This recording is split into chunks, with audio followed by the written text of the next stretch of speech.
êtes sur Savane TV, bienvenue dans Savane Eco, votre magazine économique. Dans le numéro d'aujourd'hui, nous aurons l'explication du terme économique qui cédera la place au dossier économique. Tout de suite, le terme économique. Bonjour Emmanuel. Bonjour Trésorienne. De quoi tu vas nous parler aujourd'hui? Pour ce nouveau numéro, je veux dire du mois de février, nous allons parler en fait du financement des entreprises et parler donc des sources de financement. Et pour vous dire que le financement est l'une des conditions clés, n'est-ce pas, de la réussite d'un projet ou d'un investissement. Et pour une entreprise qui se veut pérenne, pour ne pas mourir, comme on dit, en cours de chemin, afin d'éviter ou de limiter les risques financiers pouvant conduire à la disparition prématurée de l'entreprise, l'entrepreneur doit déterminer à l'avance le type et la source de financement adaptés à ses besoins. Et pour ce faire, nous avons deux sources de financement. Nous avons le financement interne et le financement externe.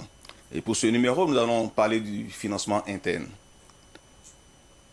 Et c'est quoi les financements internes?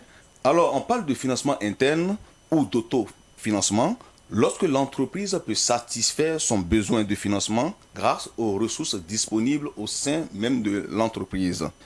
Et dans le cadre donc du financement interne, nous pouvons citer les capitaux propres qui sont composés des fonds propres, c'est-à-dire des apports venant même de l'entrepreneur ou des associés de l'entreprise.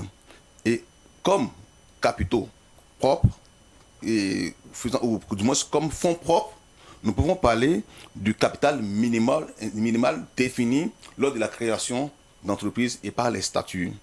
Nous pouvons aussi définir au sein des fonds propres les apports supplémentaires, par exemple les apports du personnel en termes de numéraire. Une autre composante des capitaux propres, c'est l'ensemble des bénéfices de l'entreprise. L'ensemble des bénéfices à la fin de l'exercice, on sait qu'il y a des bénéfices qui peuvent se dégager et ces bénéfices-là peuvent constituer une source de financement pour les projets ou le projet de développement de l'entreprise. Et enfin, nous avons les réserves des années précédentes qu'on peut citer comme source de financement interne faisant partie des capitaux propres. Bien qu'il s'agisse souvent au moyen de financement préféré par les entreprises, bien que le financement interne est le moyen de financement préféré des entreprises, et là, en fait, des limites. Parce que là, pour les jeunes entreprises qui ont, dès le départ, investi leurs fonds propres pour la création, elles ne peuvent plus se ressourcer à travers l'autofinancement. D'où l'importance du financement externe que nous allons aborder dans le prochain numéro.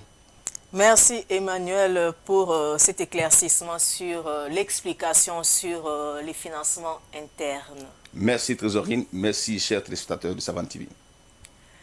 C'est l'heure du dossier économique.